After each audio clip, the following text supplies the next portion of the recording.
L'intelligenza artificiale è molto interessante, cioè era molto interessante quando è stata concepita ed era più che altro in base a quello che loro speravano di poi come utilizzare questa intelligenza artificiale. Mi piace come la tua dialettica le parli come se fosse già una cosa vecchia.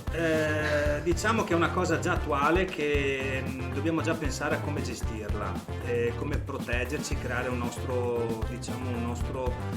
zona di protezione dall'intelligenza artificiale, perché anche per i ragazzi hanno purtroppo fatto saltare completamente la capacità di dover mettersi a ragionare sulle cose. Adesso è tutto automatizzato, hai un'idea, scrivi, lui ti dice tutto, però non c'è niente di tuo, non c'è più anima in quello che viene fatto. Io sono anche appassionato di creatività, di editing video, quindi io faccio dei brainstorming, anche qua la terminologia dice tanto, ragioni tanto sulle cose e cerchi di mettere il tuo. Adesso, perché c'è la necessità di essere veloci, immediati e preparare il prodotto in tempo zero, la I è più facile.